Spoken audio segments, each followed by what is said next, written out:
Okay, let's pray together. God of love and light, thank you for the opportunity that we have today. It's been a busy day, a big day within the life of the church, and we give you thanks for the celebrations, for the reflections that even though life is not normal right now, still the truth that you have given us, the truth of your love and your desire for unity and wholeness amongst all of creation still reigns supreme.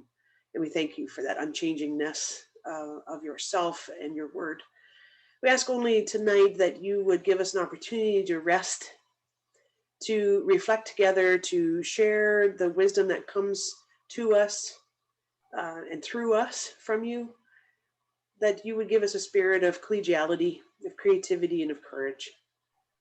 May our conversation focus on what is challenging and wonderful, what is inspiring and life-giving.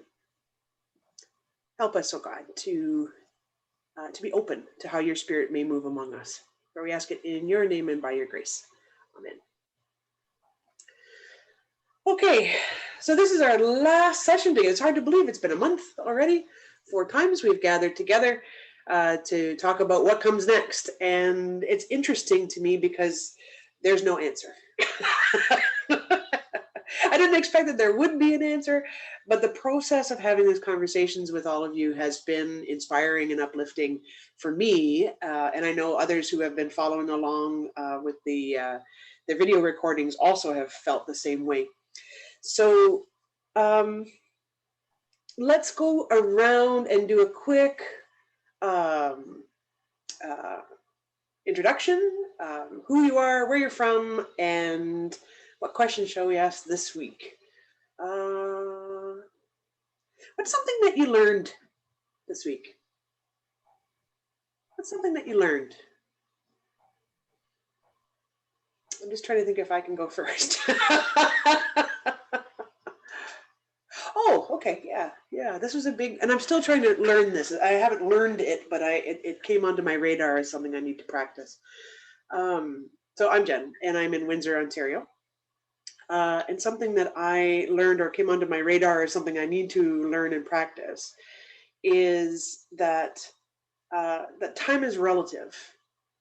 And I am a goal-oriented person, and for the first time in my life, in my personal life, I don't have sort of what comes next already lined up. And so being open and patient and waiting to see what will happen rather than putting in some kind of artificial plan and artificial what's the word? It's not anxiety, but like a push to get something done and to move is always been my way of being. But to let go of that is something that I'm learning, just to rest in the moment and be thankful for what's happening right now rather than planning into the future to perhaps avoid stuff that's going on right now. So I'm trying to learn to be, I hate to say this, trying to learn to be patient, and it's not easy for me. So anyway, that's mine. How about Awit? Would you like to go next? My name is Awit. I go to Sugar Rush Christian Church based out of Guelph, but I live in London, Ontario. Something that I'm learning is kind of to see, I guess, my own traits through someone else's eyes. So I do the social media for our church. I'm the only staff person, and a friend is launching a new business during the pandemic, and I said, I could help out with some social media stuff. And he's very, very detailed and is a micromanager, and he'll say this himself. And so we've just been going back and forth about Instagram posts and a newsletter and just all the little details. And I was thinking, like, I should be patient because actually I'm like this. And I'm like this to other people, like namely my partner. I'm like this with my family.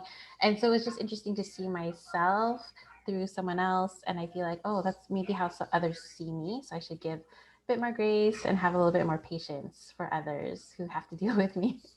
So I'm just kind of learning to think of those kind of quirks and just trying to extend more grace, more compassion, more patience. When I feel, oh, I'm getting a little annoyed, but I do this too. So I'm learning about myself in that way. I'm going to pass it off to Nancy. What are you learning this week? Well, I'm Nancy from West Gore, and it's interesting how you opened up, Jen. I guess I'm going to run with that. I'm not a goal-oriented person, I guess, at all. I don't, and I'm more patient than I should be because I let things get away too long. I don't get on to doing them. And so, it takes forever to put the wallpaper back on the kitchen that I took off a year ago and things like that. But by the same token, I think I'm learning a lot about myself. It's too bad it took so long, but because I didn't really expect to be alive at age 80, and I'm going to be 85 next month or May. So and I feel entirely comfortable with that. And I keep hoping that, there'll be a few more good years. But that doesn't really say what I've learned this week. But I do find that in this last year, I think I've learned an awful lot about myself, and that's good even at my age. Who will I pass it to? Neil. Noel? Noel. Noel. Sorry. Okay, I'm Neil now, but Noel. I'm Noel Suministrado, the current minister here at Broadway Disciples United. What did I learn this week? I learned that there are some things that come in your life which are unexpected, and it brings unusual gifts as well. Unexpected things that come into your life, but also you're gifted with some things. So I'm often reminded of something like when God closes a door, he opens another door or window, that is. So I just discovered that there are a lot of possibilities in life. There's a lot of possibilities that can happen quite by surprise. That's all. And who would you like to pass it off to, Noel? I'll pass it on to Stan.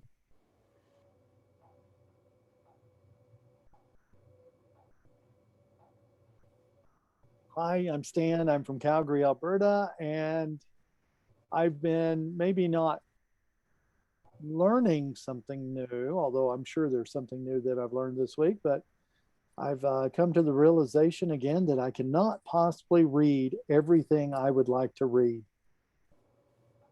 And so the stacks are growing behind me. So, but I'm constant. In fact, you guys have probably all done, or at least been familiarized with Gallup's Strength Finder profile. You would be not surprised to learn that learner is my top category. So I'm kind of wired for it. So now you've learned a little bit more about me. And who do I need to pass it off to? Terry, have you had a shot at this yet? Terry, you're it. Hello, I'm Terry Tribe. I'm from London, Ontario, and I have learned, what have I learned this week? That I am only one person. And I will probably go till I'm Nancy's age and then some, and still be too hard on myself and expect more from myself than is reasonably possible. But I am only one person and I can only do so much. And I also learned COVID brain is a real thing. That short-term memory just sometimes goes out the window with COVID. So I'm learning, I think all of that's to say I've learned this week that I really need to keep being gentler on myself so I continue to serve the people that I am so privileged to walk with, that I can continue to do that and continue to do that with gentleness as well. And Carolyn. My name's Carolyn. I'm from Dartmouth, Windholm. And what I learned this week, I think, this past week, I had an uncle pass away. He was elderly. I hadn't talked to him for quite a while. And I had a friend when I worked at the Horton First Nations Reserve, a lovely lady who also passed away. And I think what I learned is that I sometimes delay connecting with people as much as I should, or I kind of let times slide along without actually contacting folks. Like I've thought about it a little bit. I think sometimes I feel responsible for everybody, right? So maybe I kind of shelter myself a bit from connecting as much as I perhaps should. That's just something that I need to ponder for a little bit. That's all. And so, and I will pass it on to Lorenz. Lorenz. All right. Yes, thank you very much. Appreciate it. Yeah, it's not that I actually, oops, my camera is down, that I learned it this week necessarily. I was probably reminded again that I cannot push my priorities on other folk. We're working on a rather large project, and I need input from some of my colleagues. And at times, I feel like, hey, even if it's quitting time, you should continue working on a project like I do, but you really can't expect that, or you shouldn't. So then I need to remind myself, hey, slow down. Work doesn't stop spinning if we don't get it done today. There's always another day. And my main thing is just to keep people focused on it. And I'm not sure always if what they have going on in their lives. So one should not assume that they don't have any issues or problems. It's only me. So anyway, it's kind of just to ponder a little bit, to be more patient, to understand if something doesn't go your way, there is a reason for it, even if you don't understand. So thank you. Oh, and I pass it on. Did Shirley say something yet? So I'll pass it on to Shirley. If she can hear us. Oh. Okay, is it on muted now? You're good, Shirley. Now it's working. Okay, thank you. I'm Shirley Francis, and I go to the Milton Christian Church in Milton, Nova Scotia. And I agree with Stan. I'm never going to read all the books that I have to read, but I can't give them away either until I think I'm going to read them. But actually, sometimes, you have a hymn or a song that keeps going through your mind. And this week, that's going through my mind, I look at church, and you enter to worship and you depart to serve. And, I truly believe that. I'm the happiest when I am serving and doing things.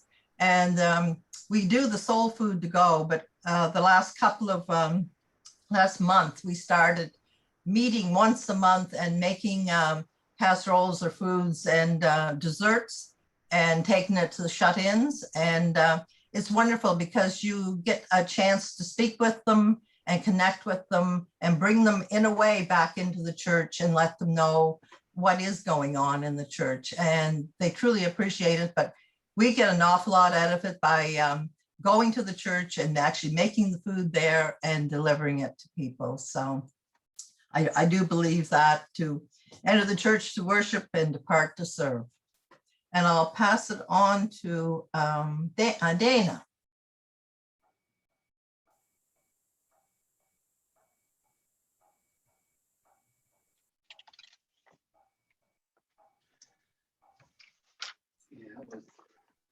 Thank you. I guess I learned that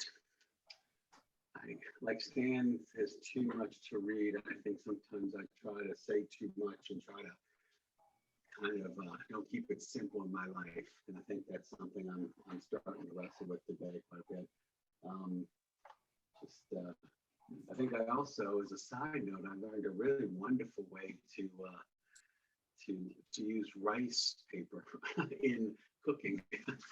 How to roll a really good egg roll with it by laying it on a towel first. So, and I've been doing a lot of stuff with fish inside there. I've learned a lot about kind of how directly your health can affect sort of how you kind of view and live through life, and sort of reflect on how it does feel good to be in community and to be with people. Oh, by the way, I'm from Calgary. I work with Brush for the Spirit. So I think it's good to be in community, and I think I miss that more than I realized too. I think sometimes with a lot of things when I, don't have face contact and aren't like, it seems like a lot of who I am is sort of being in relationship and community in physical space. And I think that that's kind of taken a toll on me more in ways than I realized. And I've sort of been becoming more aware of that lately too, reaching out to folks. So. And and it's not something I learned, but it's just kind of refreshed and reinvigorated. And every time I meet with folks like you guys, to know that there's folks who are caring, who are thinking, who are out there struggling and trying to seek to share, who they are with creation and with God. So that's all I would say. I think that was the last one. Oh, we have somebody. I'm that kid who, yeah. We just have somebody new who just joined us. I don't have a picture. Okay. It just says Nene, so I'm not sure who that is. But, oops, and we have another one. We have two people who joined us. So we're just going around for the two people who just joined us. We are going around and introducing ourselves. That's okay. Who am I? Oh, it's Ray. Hi, Pastor Ray.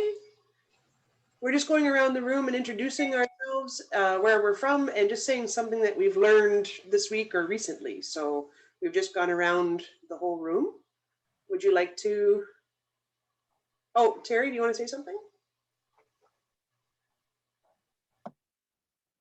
Well, since I haven't seen Ray in a couple decades, I just wanted to say hi.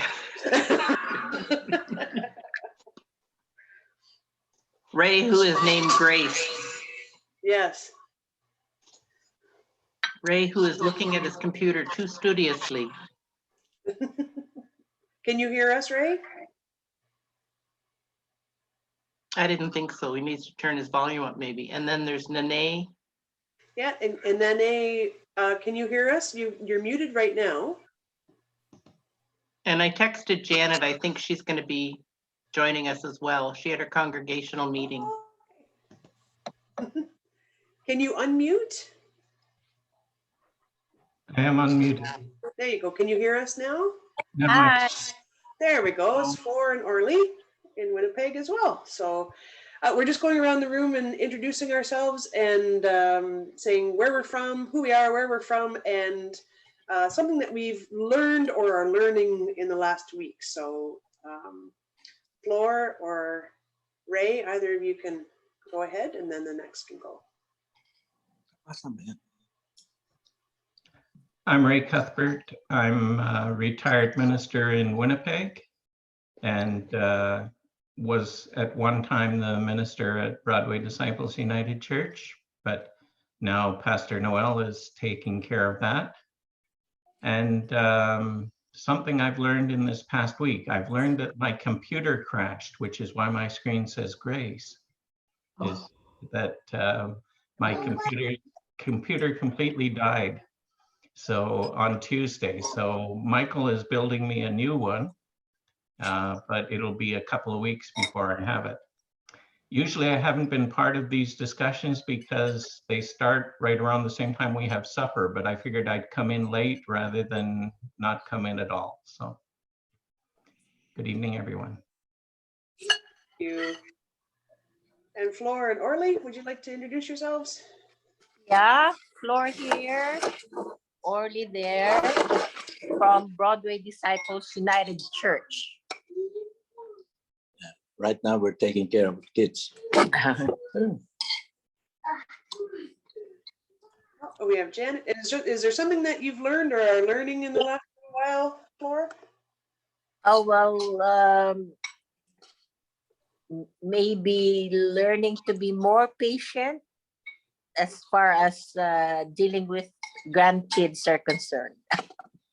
And that may have some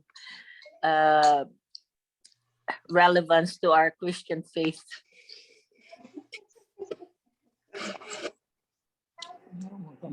Very cool. Thank you. And Janet, we're glad you could make it as well. We're just doing our introductions. And it's a name, place, and something you learned or are learning. My name is Janet. My place is London, Ontario. And I'm learning so much. I'm not sure if I can narrow it down to one thing. I'm learning that I need to rest because I fell asleep on the couch and almost missed this meeting. So there you go. Self-care is a good thing I should learn more of. Awesome, thank you. Well, thank you everybody for joining in. We've got folks from across the country. We've got a few from Winnipeg now, a couple from Nova Scotia, Alberta, Ontario, and one from the Pacific Southwest region of California. So we're all very jealous of that. So tonight we are we're going to recap everything that we've done over the last 4 weeks. And so we have some folks have been following the conversation offline and contributing to the Google group. I don't have too much of an outline for tonight's kind of work because I really wanted to focus on a couple questions at the halfway mark. I want to go over quickly sort of what we've covered because the conversation has been wide and varied. But really, and Noelle and I were talking just before everybody logged on about really what the key learnings have been or the key focus has been for me anyway, sort of watching this conversation unfold. And we really haven't talked about what to do, which is great. Yeah, and I appreciate that very much, that we've focused more on the theology of church, on the ethos, on the background, getting back to our roots again. We've asked some fantastic questions. If we went back to the very first week, the questions that we had were, how important is it that we keep the building? How do we stay connected? What does community mean? There's more to life than Sunday mornings. What else does it look like? How will the church change? How do we manage to reach out to community? How are we going to get rid of the fear of getting together? How do we work smarter? How do we tell folks who we are? Where will be the role of men in the church? Issues around unity and congregational healing. And is there a way to move our churches from worship to work? I think some of these questions will be answered in the aftermath of these sessions in your own locations.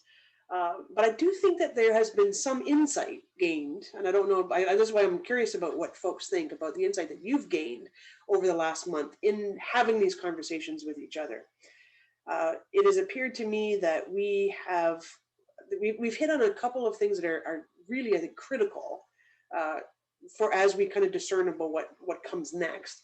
And those few things are really looking at what the spirituality of the church is, what the theology of the church is, getting back to our roots. I know as disciples, we say it all the time, but really digging into not just disciples' history and not just Second Testament history, but also the movement of the church through time and how things have changed, for many reasons over the centuries. A couple of interesting things came up for me that I was curious, and I thought maybe would be a jumping off point. Some loose ends that we haven't really dealt with. And that is really, what is the place of worship in the life of the church? We have touched on that, but we've focused a little bit more on defining the nature of the church. community, relationship, grace, belonging. There are some of the words that have come up.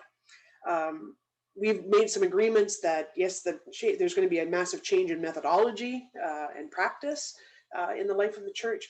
But I think that this is one of the questions that I'm curious about your mind, where your minds are at, around the issue of what is the place of worship in the life of the church right now and going forward. There is that, I think that there's one of the major components of being the church is always mission. I don't like the word outreach because we should be out there already, but service and mission in the world. But what is I'm genuinely curious about this, because one of the things I found back in my church planning days was that the focus of church life was so much on worship, and mission and outreach were not peripheral. I don't want to make it smaller than what it really is, right? But it was, when people thought about church, they thought about Sunday worship, And so whenever I did start to plan, when we started planning the church in Guelph, I really wanted there to be a shift in how we understood what worship is. It wasn't just Sunday morning, it was everything that we do. And could we actually design a different way of thinking about and living out our call to worship? So that would be my first question I'd throw out there. I see Shirley has a hand up. Shirley, do you want to make a comment? No, you don't have a hand up. I have my cursor on your page, on your face, and it's like, okay, I've never seen this little white hand sitting there before. So I'm like, Shirley, how did you get that there? Okay, sorry, Shirley, put you on the spot. If you want to say something, you can. So, is there anybody that can jump off at that point around what is the place of worship in the church now and going forward? There's changes, obviously, that have happened in how we deliver, but should there be a change, or what is it that we need to preserve about worship going forward? There's a whole bunch of questions all rolled into one. Thoughts? Do you want me to write it down in the chat? Welcome to my scattered mind. While I write this down, somebody can start to talk. Hey, Jen, let me ask a clarification question. When you say the word worship in the context that you're saying it here, you mean worship services? Yes. Okay. Yes, yeah, and this is another big thing, right, that we've hit on a number of times, is defining the words that we use so freely.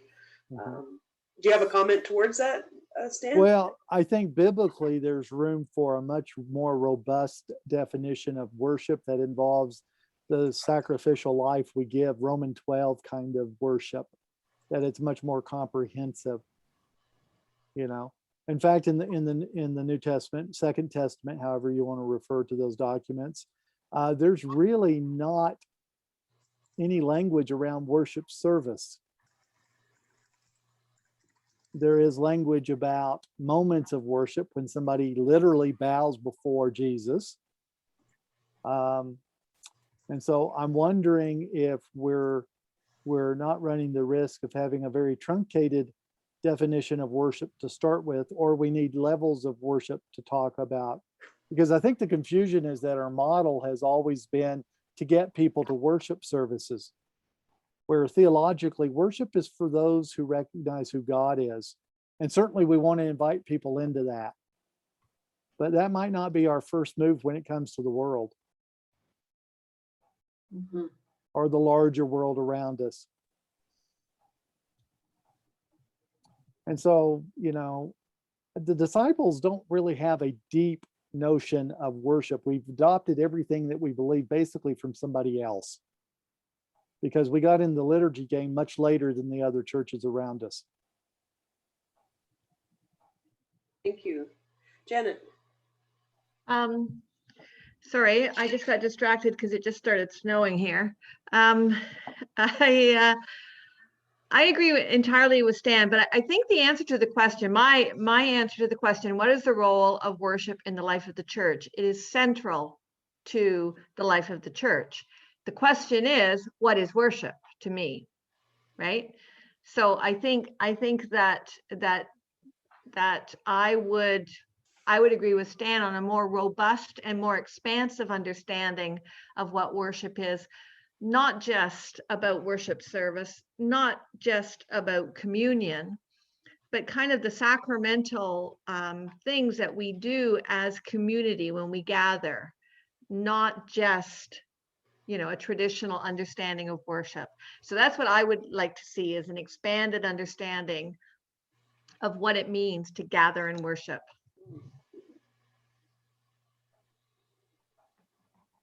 Oops.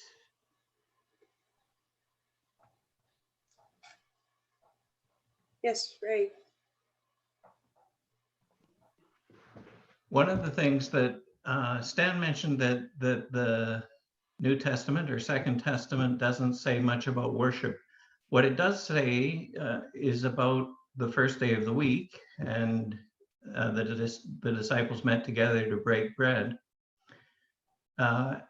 If we think of communion only as the liturgical action of breaking bread and sharing wine, then we might forget that in many of the early church situations, the church was distributing bread not only for themselves, but they were also caring for the community around them. And my sense of communion is one that includes the community around us. So we've also learned from elsewhere in the scriptures that when we bring an offering, we ought to be making things right with our sisters and brothers before we make any other kind of offering, whether that be a request for mercy from God. But the central aspect of worship ought, in my mind, always be God personally. So God is always the focus of worship.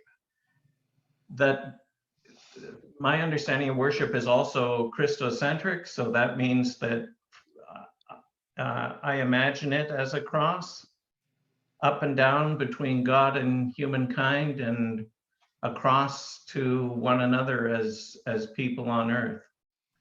So I tend to think that when we come to worship, those things also ought to be thought of in how we go about worship.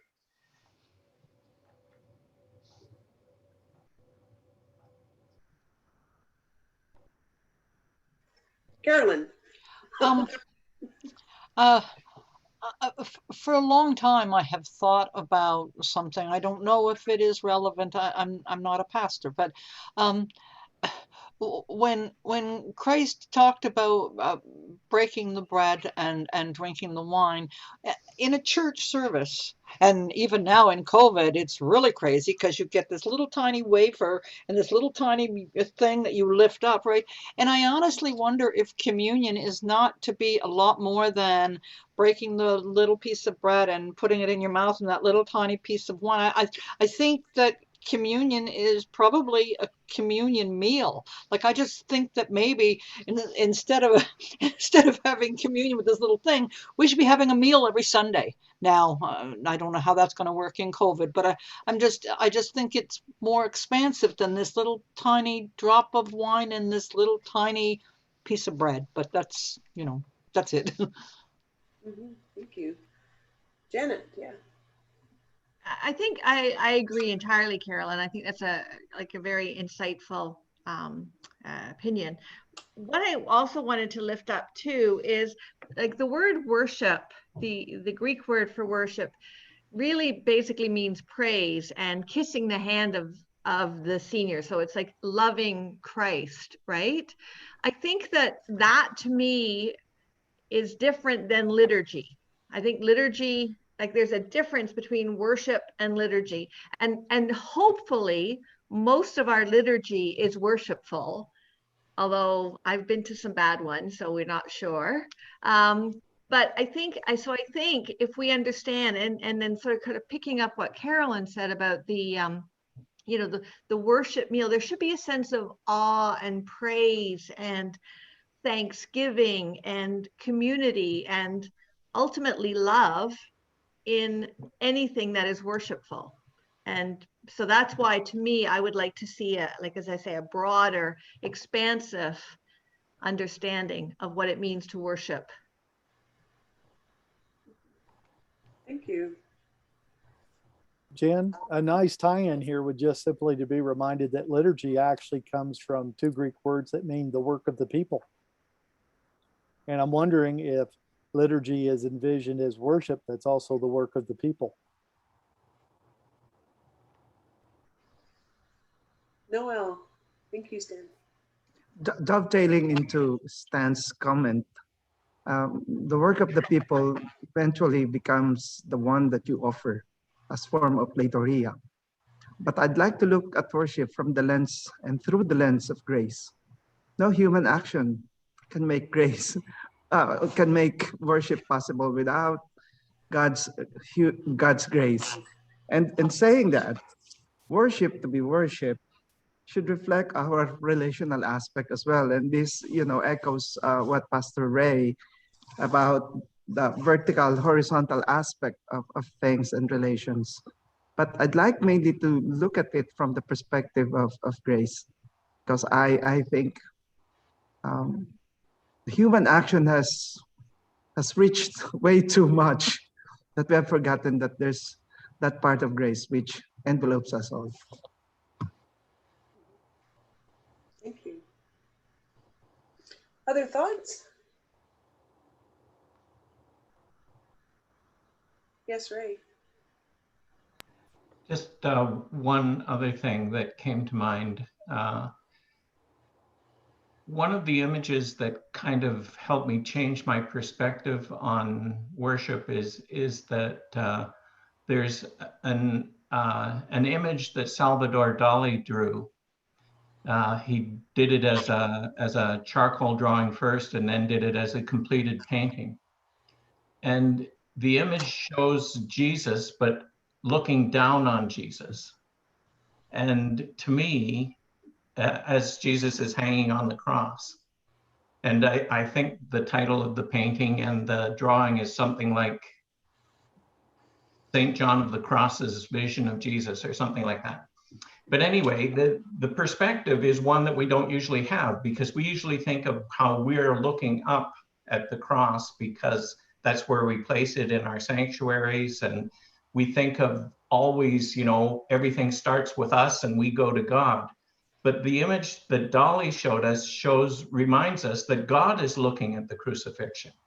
And God has a totally different perspective on the crucifixion than I think most worshipers do, because for God, that was a great price that was being paid, not to God, I don't think, but it was a price that was being paid when perfect love and justice comes into an imperfect and unjust world.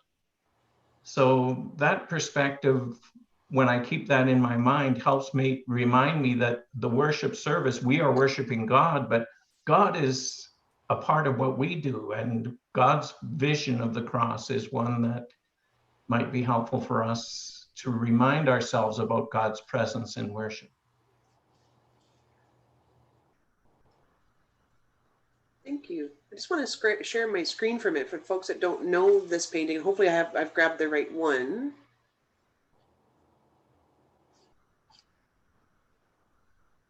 Is that the one you're talking about, Ray?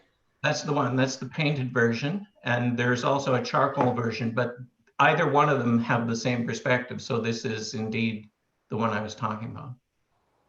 The one you had up on the largest image there for a moment. Oh, that's another. There's so many different versions out there. Yeah, this is Dali's version. Yeah.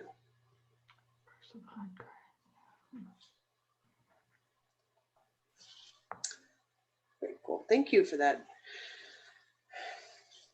So taking into consideration all of these perspectives, which I think are all valid and are slightly, are different sides of the question, then what is the role of worship in the life of the church then?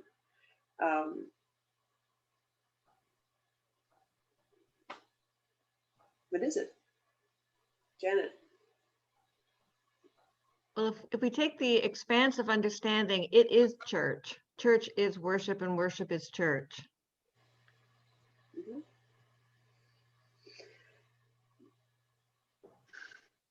The question I think that's in my mind is that, like the word church, the majority of folks in the church have a more limited understanding of that word. You know, church is synonymous with worship, and worship is synonymous with the service, right? So how is it that we take this back into our communities and help people expand that understanding of what worship is? Is that critical to what comes next? You know, a more expansive version or understanding of these terms? Yeah, Janet? I think that this is an ideal time to do it, because I think that we have had to redefine how we have gathered and how we've been community in this time of pandemic.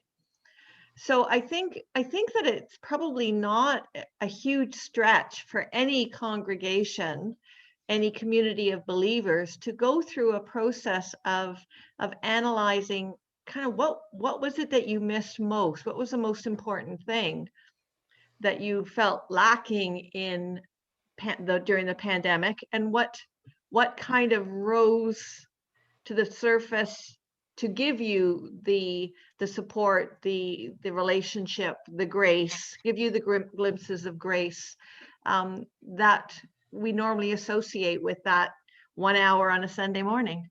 And so I think it's a wonderful opportunity to do it. It's the silver lining in all this pandemic, frankly. Yeah, absolutely.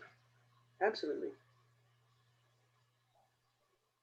Other thoughts?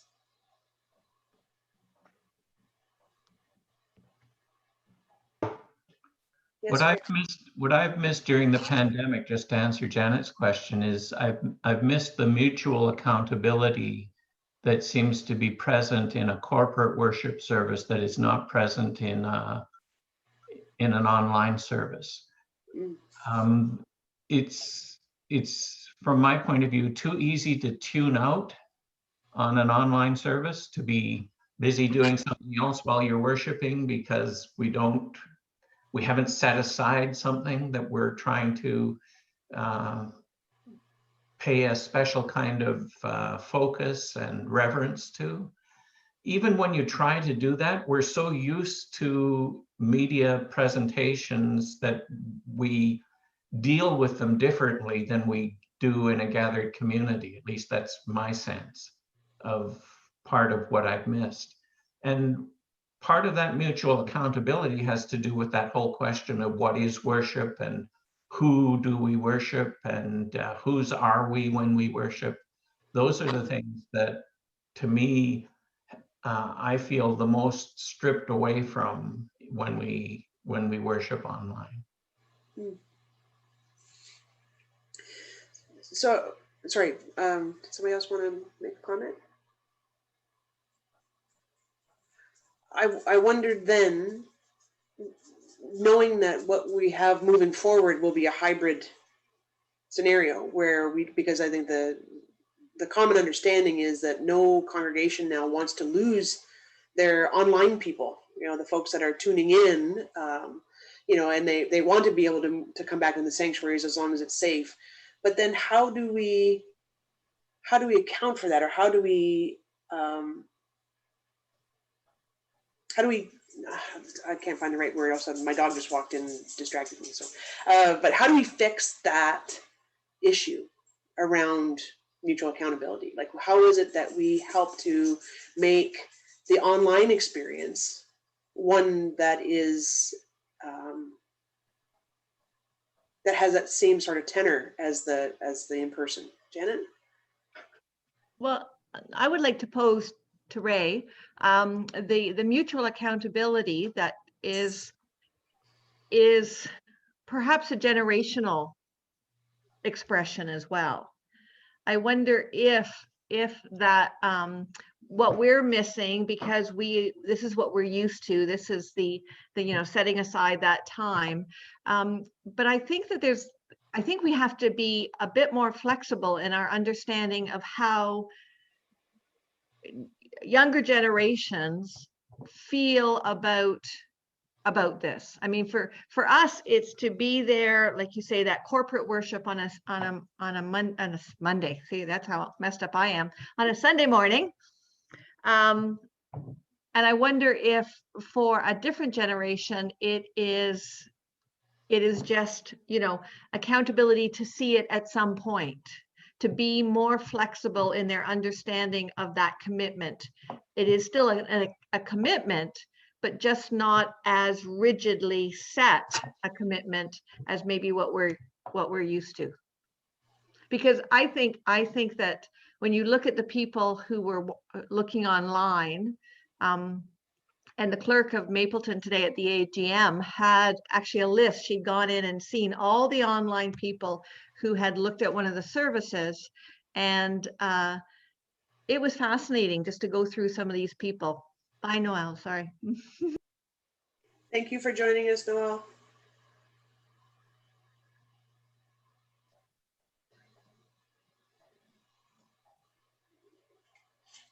I think you raise a good point, Janet, that there is a difference in, I'm just thinking of it even in worship services, whenever we were in worship times, that a lot of our youth were either on their phones or they were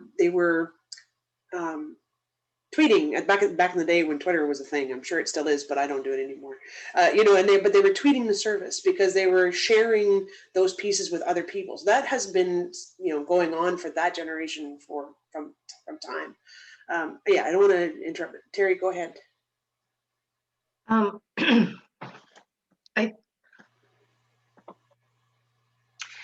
I don't know what, I'm glad you explained it for you, Ray, what the accountability of worship is. I'm not missing that at all. In fact, I have been blessed and grateful to worship more than one congregation a Sunday and been able to connect with a BFF in Fredericton, New Brunswick, as I've mentioned here at Wilmot United Church. And I think one of the things that will make church accessible for those who continue to do it in person and online is to make sure that and I'm using this word as a mutual respect and welcoming hospitality, to know that the hospitality is there. One of the things I think Wilmot did really well for me, because I've never been there, is introduced everybody that was helping do videography and worship or the liturgy and music and that. They introduced everybody every Sunday and welcomed people who were watching every Sunday. So I never felt like it was the inner clique of the church membership. I really felt like it was potentially a global network of people that were gathering, and that moment in time was a sacred moment in time. And they always finish, so the worship is done. Now our service really begins. Go forth where you are and do those acts of service. And every week they invite, there's often different questions or requests for feedback or input or personalization. And you're invited to email the minister with your feedback about if it's recall a particular memory or suggest something that you are looking to move forward with or whatever. There's always some personalization of it. But I felt like the introductions and the not taking for granted that everybody knew who everybody was a wonderful way of inviting the global community in. And it was global. I mean, there's people from all over that have moved away and that were listening or had heard about it from family and friends. And I think, again, our lone little nucleus in Mapleton, I think that the hospitality and the welcoming and the friendliness is wonderful. So I think the accessibility for me online has really made a difference. So I'm not missing the accountability. And I've also moved enough that I could show up for church when I moved to Virginia Beach and like nobody would know I was there because nobody knew me. right? Or when I first moved to Akron or whatever, like, what's accountability? People have to know you to be accountable. That's it. I just think as we move forward, there's the both and. It's not an either or, it's a both and. Thank you. Carolyn? I'm tossing out an idea that I thought of this afternoon and David and I were thinking about. And if for those of you who don't know, Windhome is very, very small. We're about 10, 12 people basically, and we're in rented space. We sold a church a little while ago. But I was thinking to myself, there's really no reason why, maybe there is theologically, right? But I'm thinking one church could serve 7 congregations. One building could church 7 congregations if they all had it on different days. And they could even serve 14 congregations, really, if you had it at morning and evening. Like, we drove by a great big beautiful church that David said years ago had been to the hilt and with rafters of people, and there's probably 10 people that show up there too. So anyway, that's just a thought, and I know it's radical, but I just want to toss it out there. I don't think it's radical at all, Carolyn. There's actually been a few, especially in Newfoundland, I think was one of the first ones, probably close to 20 years ago, 15 years ago, that actually the community came together and all the local churches had sold their buildings and faith communities had, and they came into one congregation together and did organize it across faiths too. There was a Jewish group, an Islamic group, and Christian groups that all came together to share space. So yeah, it's something that's been happening. It just doesn't happen as often as it could, right? So yeah, Janet. I was just going to share that there's an Anglican church in, I think, either Guelph or Kitchener who shares space with a synagogue. So Definitely, yeah. I'm aware of our time. It's 8 o'clock already. We have, yeah, I know. It's crazy. It goes by so fast. Yes, Awit. I'm kind of, I think these are really big questions, so it's been kind of hard to kind of jump in. But I was thinking about your third question, what do we preserve? And I'm wondering, because this is a group think, what are the things that you've preserved in your churches? What has risen to the surface as everything else has been maybe dropped or dropped temporarily? What has remained? And I'll share from Sugarbush. What has remained is communion, and we do that twice a month. And we break bread and cookies and muffins, and some people break cookies and dunk it in milk. So they bring whatever they have. And sometimes we talk about what we have, if it's like something new and different that's not bread and wine. And we do like a Bible study in those days. And the things that have remained in the other services that we do are like the small group discussion. So it kind of goes back to what Pastor Ray was talking about, accountability. I think if it's engaging and it's not something that you can just watch and that, you know, oh, I can watch this later because it doesn't actually ask anything of me, then I think it's that you can still have dialogue. Like we can still have breakout rooms, we can have, you know, well, also kind of like Carolyn, Sugarbush is small, so we're able to do that. So I think it's different for those who have, you know, 40, 50, 80 plus. But I think when the small group stuff has remained, those kinds of conversations. And so that's what's remained. And I do have that question of how do we keep the people who aren't able to meet with us in Guelph when we do resume that later on? How do we keep that going? Because those people coming in online, there's as much part of the church as the people who can drive into Guelph or who are from Guelph. But small group discussions has remained, and communion and Bible study has remained for us. But I'm wondering what has been preserved in your own churches. I'd just like to tell you a little bit about the West Gore congregation during this time. We haven't been in church all the time in the building, but we have almost twice as many people coming to our service now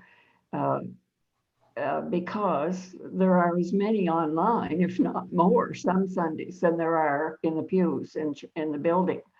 And we have somebody in Arizona. We have a whole family of 7 out in Manitoba.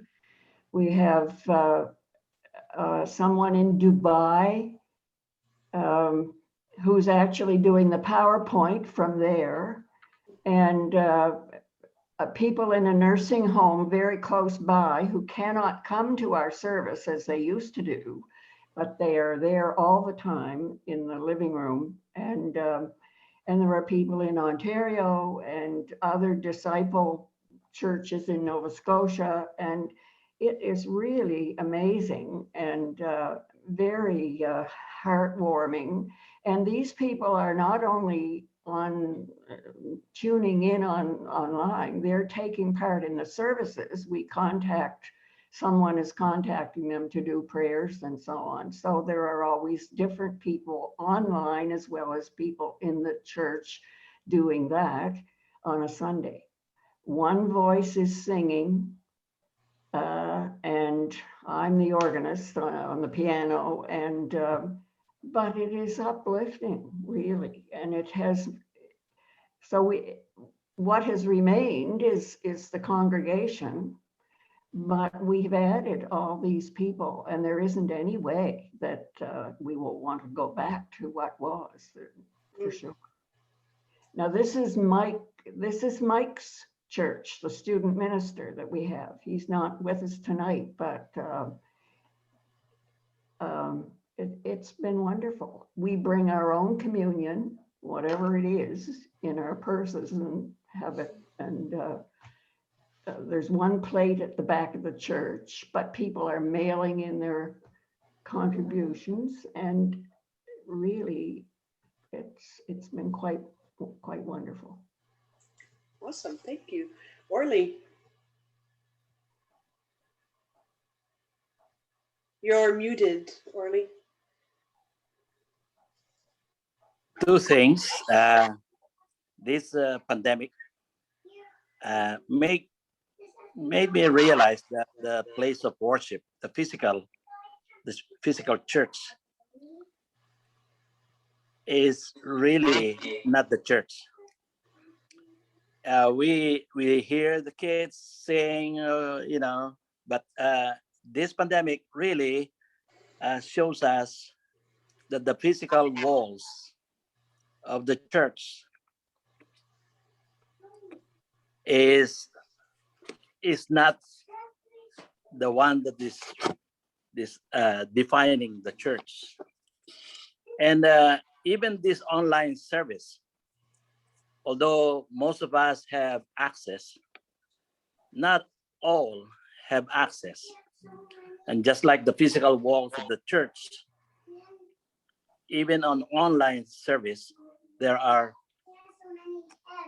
inaccessibility cases because of the technology, the know-how of the people, if they have the means. And maybe this pandemic will allow us to be transformed as a church. Just like I remember, I was raised as a Catholic, and I still remember the priest who's always facing the altar. And I remember in the 70s or late 60s, when the priest started facing the congregation, it was for me a very transformative. And like what the Pastor Ray was talking about, up and down and cross, looking across or sideways, when the priest started turning around and facing the congregation, it became like a people's church. Maybe this pandemic will allow us to transform again, knowing the physical walls that we build around us. But there are people who are hurting. In the Philippines, 2 Sundays ago, it's called Bloody Sunday. and 6 people were killed on a Sunday with a warrant. But actually, the warrant is like a death warrant. So we are in the midst of killings in the Philippines, and we're so secured here. But there's a lot of Christians and people who are working for the people that are being killed on a Sunday. And just like this Sunday again, this is the birthday of the president of the Philippines. Another labor leader was killed. I know it seems not related, but it's it happens on a Sunday wherein us here we are allowed to worship freely, while the rest of the world are not free. That's all. Thank you. Thank you so much. Thank you. In the chat, Awi does put in online, we see each other.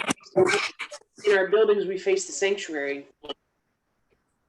And that's always been one of my sticking points as well, that, you know, corporate worship as we know it in pews is the old style of education, right, as well, you know. And when my kids went to school, you know, they started doing little group work where they were facing each other in small groups, and, you know, because they realized that children learn better when it's collaborative, you know, rather than staring at the backs of heads of people. So thank you. Thank you for that comment. Other comments? I'm just aware of our time, but I want to just give folks if I can, before I ask for more comments, I want to read you what the notes I've made about things that you've said. What has remained is what the list that I started to make. Communion, small group discussions, lay leadership has remained, like the importance of the laity stepping up. Music, the congregation. This has remained. The relationships have remained. Support has remained, financial and in leadership. Inaccessibility has remained. There's always barriers. There's some people who will always be left out. Hope, we can still be transformed. Compassion and care for the world, for the suffering of the world, and our freedom. They're all things that have remained. The one thing that in the conversation about, you know, what did we have to let go? Buildings. Thank God. I'm sorry. I'm not a big fan of church buildings, but anyway, I love them. Other comments? Anybody? And it's Shirley. Yes, Shirley. I'd like to make a comment, and Nancy, West Gore Church Online. It's I join in if I can't go to Milton, and it's wonderful because you get to see people you know in West Gore, and you get to enjoy their services. So I do hope we will continue with our Zoom services. One thing I wanted to mention about churches, buildings, and Jen, maybe you'll understand better than the rest of them because maybe I'll not explain this very well, but we had a church that was 180 years old. And when you walked into the back of the church, you saw all the pews that were stationary, and you saw the altar. And when I walked in there, I mainly thought worship.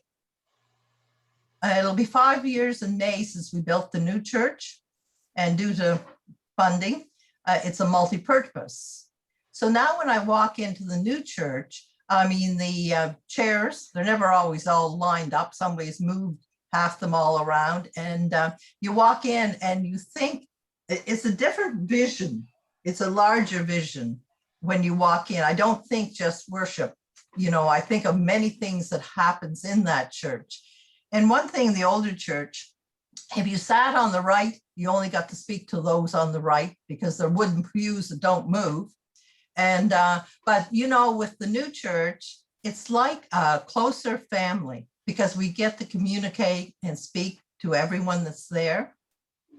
So anyway, I don't know if that adds to the conversation, but, you know. No, not at all.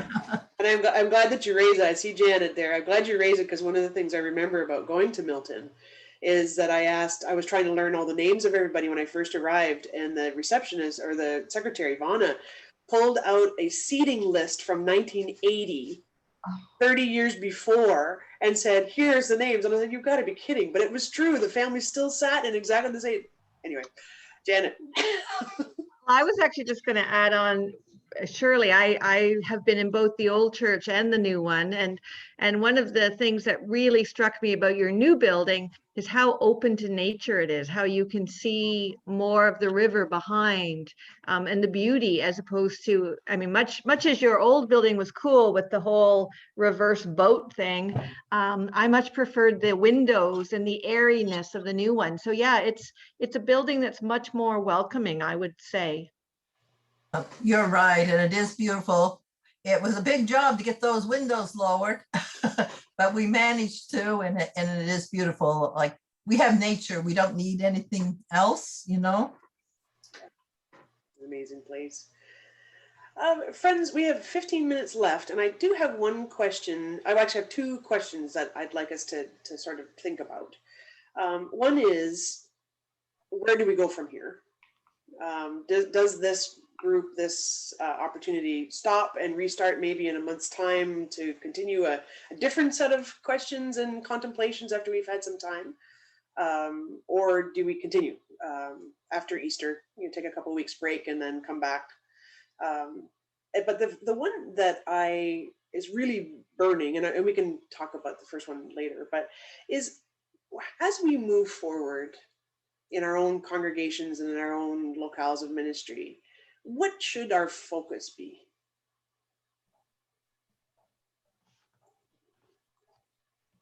Given, and okay, I see some curious looks. I'm trying to ask not too many. I ask a question, then I give you 15 sub-questions to that. I'm aware that I do that. There has been so many things come up over the last 4 weeks. I'm really curious as to what you think as we go into our own places of ministry. Where do you start? What should be the focus of, not even beginning, but continuing this process of engaging what comes next? Does that make sense? Okay, well, sort of. Janet? I think what every congregation is going to be different, obviously, so it's going to be your own. I think that wherever you see grace, that is the direction that you should be traveling in.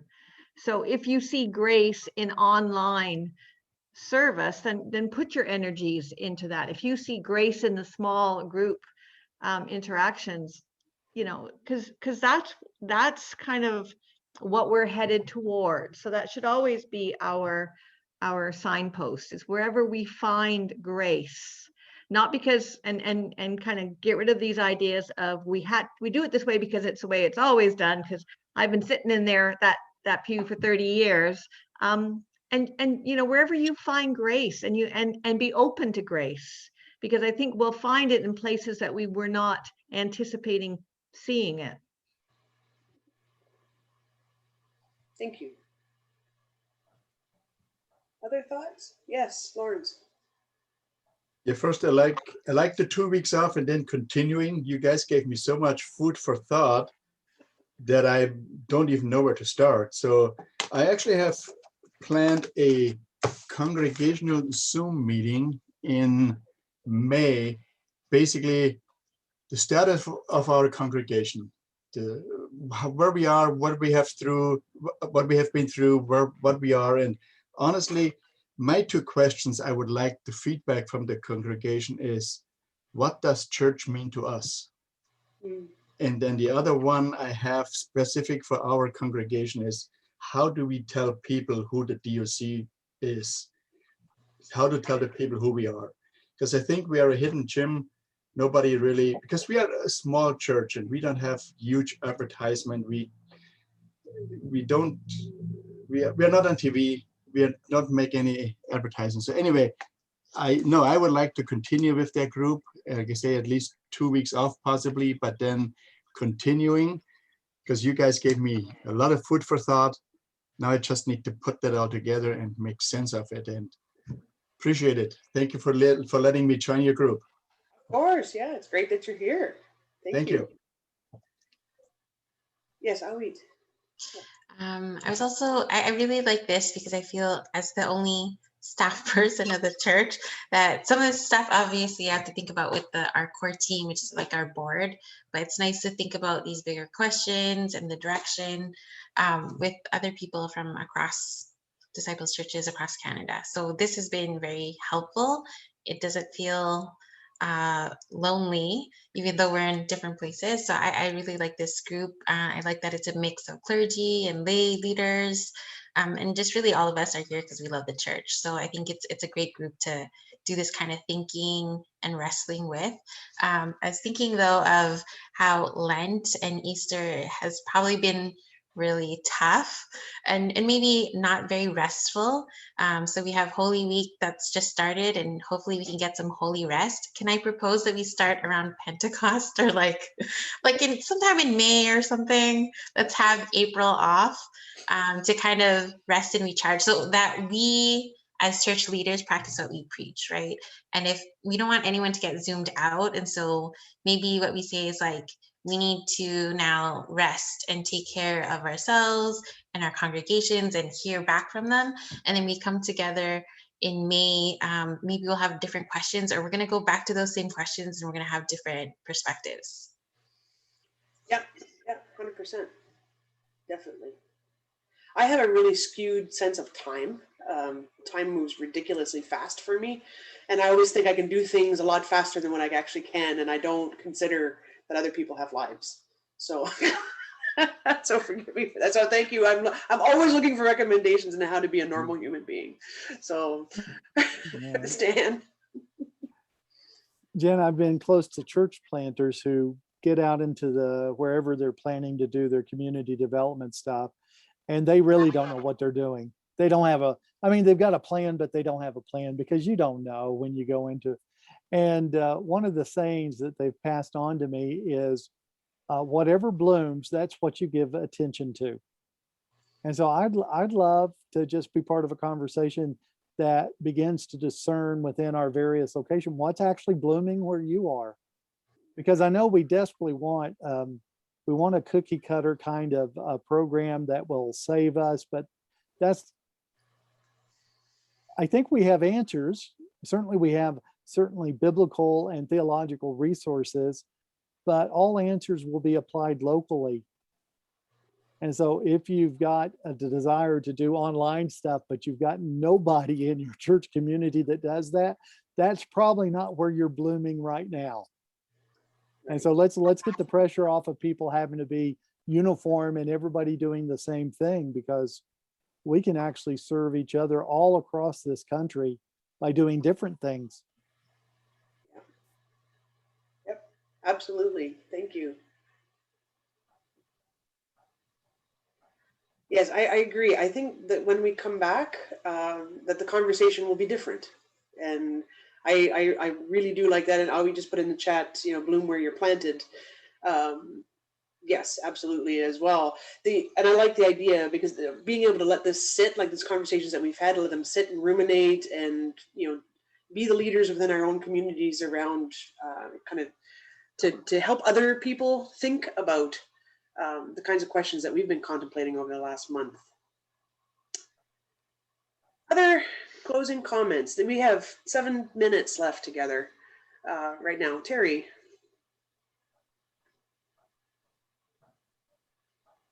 I had to remember to lower that hand. Of the 3 of the 4 that I've been at in this, the one thing I got is, to echo what Stan said in a way, is that none of our churches need have the same expectations of how to be church as any of the other of our churches. And 30, 40 years ago, when we had an all Canada assembly and we would gather north, east, central, west and worship, there would be sort of a status quo and a familiarity about the worship. And I'm thinking of the liturgy and how the worship went. And I'm thinking, if we had the privilege right now of going to be in community with each each of the congregations that's represented here, there would be such a uniqueness, such a different grace, to use Janet's word, different way in which that community is blooming.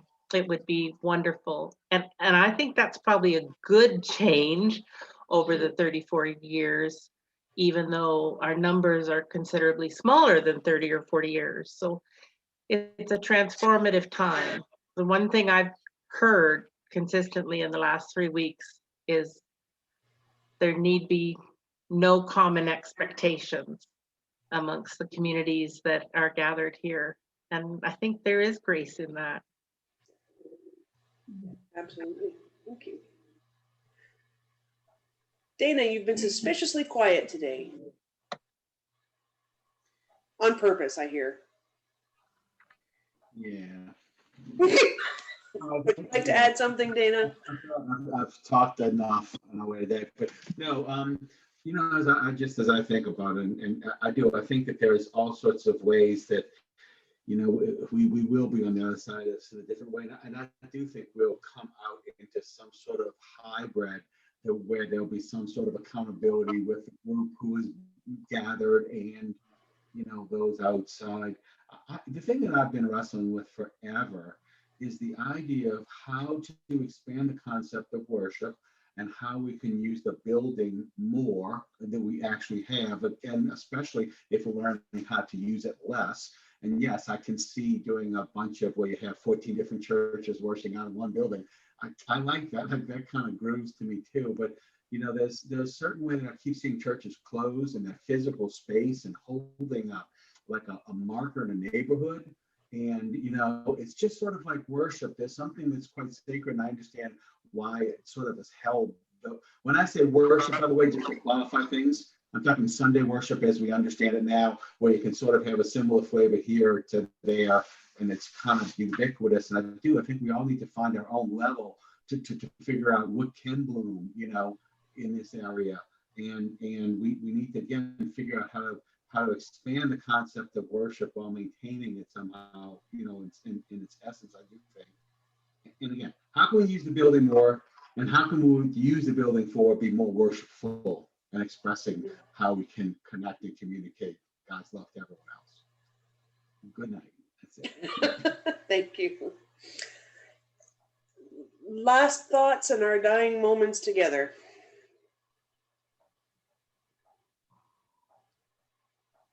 Anybody? I'm gonna do something really silly. I'm not gonna take a screenshot because I'm gonna actually take a picture. So smile, everybody. Shirley, I'll just paste a picture of you in there.